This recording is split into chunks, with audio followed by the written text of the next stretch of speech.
اور جس کو حکمت ملی اسے حقیقت میں بڑی دولت مل گئی۔ ان باتوں سے صرف وہی لوگ سبق لیتے ہیں جو دانشمند ہوں۔ تم نے جو کچھ بھی خرچ کیا ہو اور جو نظر بھی مانی ہو، اللہ کو اس کا علم ہے، اور ظالموں کا کوئی مددگار نہیں۔ اگر اپنے صدقات علانیہ دو تو یہ بھی اچھا ہے، لیکن اگر چھپا کر حاجت مندوں کو دو تو یہ تمہارے حق میں زیادہ بہتر ہے۔ تمہاری بہت سی برائیاں اس طرز عمل سے محو ہو جاتی ہیں، اور جو کچھ تم کرتے ہو اللہ کو بہرحال اس کی خبر ہے۔ اے نبی، لوگوں کو ہدایت بخش دینے کی ذمہ داری تم پر نہیں ہے۔ ہدایت تو اللہ ہی جسے چاہتا ہے بخشتا ہے۔ اور راہ خیر میں جو مال تم لوگ خرچ کرتے ہو وہ تمہارے اپنے لیے بھلا ہے۔ آخر تم اسی لیے تو خرچ کرتے ہو کہ اللہ کی رضا حاصل ہو، تو جو کچھ مال تم راہ خیر میں خرچ کرو گے اس کا پورا پورا اجر تمہیں دیا جائے گا، اور تمہاری حق تلفی ہرگز نہ ہوگی۔ خاص طور پر مدد کے مستحق وہ تنگ دست لوگ ہیں جو اللہ کے کام میں ایسے گھر گئے ہیں کہ اپنی ذاتی کسبِ معاش کے لیے زمین میں کوئی دوڑ دھوپ نہیں کر سکتے۔ ان کی خودداری دیکھ کر ناواقف آدمی گمان کرتا ہے کہ یہ خوشحال ہیں۔ تم ان کے چہرے سے ان کی اندرونی حالت پہچان سکتے ہو، مگر وہ ایسے لوگ نہیں ہیں کہ لوگوں کے پیچھے پڑ کر کچھ مانگے۔ ان کی اعانت میں جو کچھ مال تم خرچ کرو گے وہ اللہ سے پوشیدہ نہ رہے گا۔ جو لوگ اپنے مال شب و روز کھلے اور چھپے کرتے ہیں ان کا اجر ان کے رب کے پاس ہے، اور ان کے لیے کسی خوف اور رنج کا مقام نہیں۔ مگر جو لوگ سود کھاتے ہیں ان کا حال اس شخص کا سا ہوتا ہے جسے شیطان نے چھو کر باولا کر دیا ہو، اور اس حالت میں ان کے مبتلا ہونے کی وجہ یہ ہے کہ وہ کہتے ہیں تجارت بھی تو آخر سود ہی جیسی چیز ہے، حالانکہ اللہ نے تجارت کو حلال کیا ہے اور سود کو حرام۔ لہٰذا جس شخص کو اس کے رب کی طرف سے یہ نصیحت پہنچے اور آئندہ کے لیے وہ سود خوری سے باز آ جائے تو جو کچھ وہ پہلے کھا چکا ہے سو کھا چکا، اس کا معاملہ اللہ کے حوالے ہے، اور جو اس حکم کے بعد پھر اسی حرکت کا اعادہ کرے وہ جہنمی ہے جہاں وہ ہمیشہ رہے گا۔ اللہ سود کا مٹھ مار دیتا ہے اور صدقات کو نشو نما دیتا ہے، اور اللہ کسی ناشکر بد عمل انسان کو پسند نہیں کرتا۔ ہاں، جو لوگ ایمان لے آئے اور نیک عمل کریں اور نماز قائم کریں اور زکوٰۃ دیں، ان کا اجر بے شک ان کے رب کے پاس ہے، اور ان کے لیے کسی خوف اور رنج کا موقع نہیں۔ اے لوگو جو ایمان لائے ہو، خدا سے ڈرو، اور جو کچھ تمہارا سود لوگوں پر باقی رہ گیا ہے اسے چھوڑ دو، اگر واقعی تم ایمان لائے ہو۔ لیکن اگر تم نے ایسا نہ کیا تو آگاہ ہو جاؤ کہ اللہ اور اس کے رسول کی طرف سے تمہارے خلاف اعلان جنگ ہے۔ اب بھی توبہ کر لو اور سود چھوڑ دو، تو اپنا اصل سرمایہ لینے کے تم حقدار ہو۔ نہ تم ظلم کرو، نہ تم پر ظلم کیا جائے گا۔ تمہارا قرض دار تنگ دست ہو تو کھات کھلنے تک اسے مہلت دو، اور جو صدقہ کر دو تو یہ تمہارے لیے ہی زیادہ بہتر ہے اگر تم سمجھو۔ اس دن کی رسوائی و مصیبت سے بچو جبکہ تم اللہ کی طرف واپس ہوگے۔ وہاں ہر شخص کو اس کی کمائی ہوئی نیکی یا بدی کا پورا پورا بدلہ مل جائے گا، اور کسی پر ظلم ہرگز نہ ہوگا۔ اے لوگو جو ایمان لائے ہو، جب کسی مقرر مدت کے لیے تم آپس میں قرض کا لین دین کرو تو اسے لکھ لیا کرو۔ فریقین کے درمیان انصاف کے ساتھ ایک شخص دستاویز تحریر کرے جسے اللہ نے لکھنے پڑھنے کی قابلیت بخشی ہو، اسے لکھنے سے انکار نہ کرنا چاہیے۔ وہ لکھے اور املا وہ شخص کرائے جس پر حق آتا ہے، یعنی قرض لینے والا، اور اسے اللہ اپنے رب سے ڈرنا چاہیے کہ جو معاملہ طے ہوا ہو اس میں کوئی کمی بیشی نہ کرے۔ لیکن اگر قرض لینے والا خود نادان یا ضعیف ہو یا املا نہ کرا سکتا ہو تو اس کا ولی انصاف کے ساتھ املا کرائے، پھر اپنے مردوں میں سے 2 آدمیوں کی اس پر گواہی کر لو۔ اگر 2 مرد نہ ہو تو 1 مرد اور 2 عورتیں ہوں، تاکہ ایک بھول جائے تو دوسری اسے یاد دلا دے۔ یہ گواہ ایسے لوگوں میں سے ہونے چاہیے جن کی گواہی تمہارے درمیان مقبول ہو۔ گواہوں کو جب گواہ بننے کے لیے کہا جائے تو انہیں انکار نہ کرنا چاہیے، معاملہ خواہ چھوٹا ہو یا بڑا۔ میعاد کی تعیین کے ساتھ اس کی دستاویز لکھوا دینے میں تساہل نہ کرو۔ اللہ کے نزدیک یہ طریقہ تمہارے لیے زیادہ مبنی بر انصاف ہے اور اس سے شہادت قائم ہونے میں زیادہ سہولت ہوتی ہے اور تمہارے شکوک و شبہات میں مبتلا ہونے کا امکان کم رہ جاتا ہے۔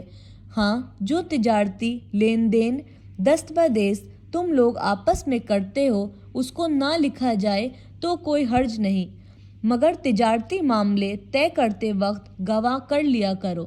کاتب اور گواہ کو ستایا نہ جائے، ایسا کرو گے تو گناہ کا ارتکاب کرو گے۔ اللہ کے غضب سے بچو، وہ تم کو صحیح طریقے عمل کی تعلیم دیتا ہے اور اسے ہر چیز کا علم ہے۔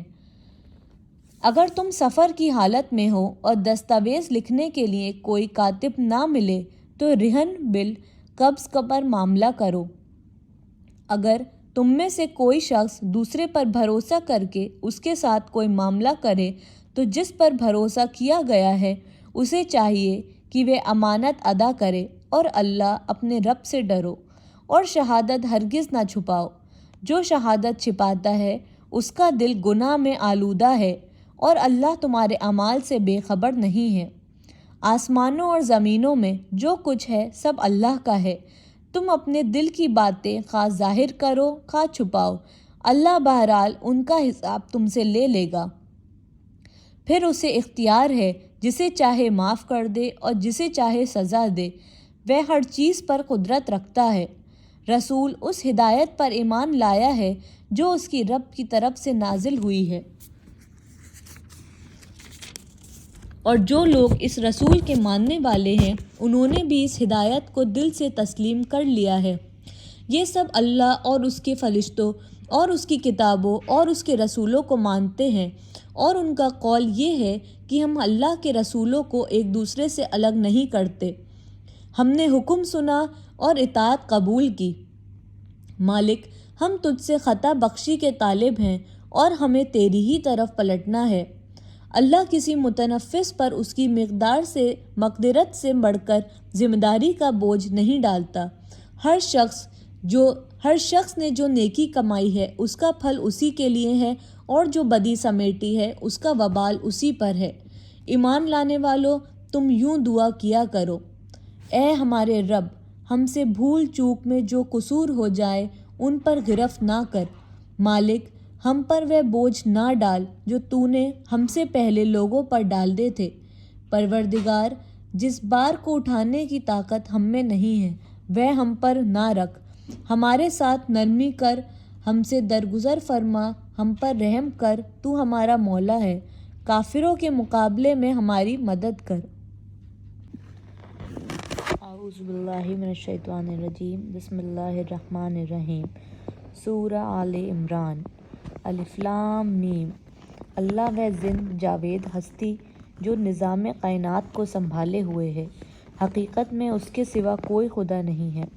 اے نبی، اس نے تم پر یہ کتاب نازل کی جو حق لے کر آئی ہے اور ان کتابوں کی تصدیق کر رہی ہے جو پہلے سے آئی ہوئی تھی۔ اس سے پہلے وہ انسانوں کی ہدایت کے لیے تورات اور انجیل نازل کر چکا ہے، اور اس نے وہ کسوٹی اتاری ہے جو حق اور باطل کا فرق دکھانے والی ہے۔ اب جو لوگ اللہ کے فرامین کو قبول کرنے سے انکار کریں ان کو یقیناً سخت سزا ملے گی۔ اللہ بے پناہ طاقت کا مالک ہے اور برائی کا بدلہ دینے والا ہے۔ زمین اور آسمان کی کوئی چیز اللہ سے پوشیدہ نہیں۔ وہی تو ہے جو تمہارے ماؤں کے پیٹ میں تمہاری صورتیں جیسی چاہتا ہے بناتا ہے۔ اس زبردست حکمت والے کے سوا کوئی اور خدا نہیں ہے۔ اے نبی، وہی خدا ہے جس نے یہ کتاب تم پر نازل کی ہے۔ اس کتاب میں 2 طرح کی آیت ہے، ایک محکمات جو کتاب کی اصل بنیاد ہے اور دوسری متشابہات۔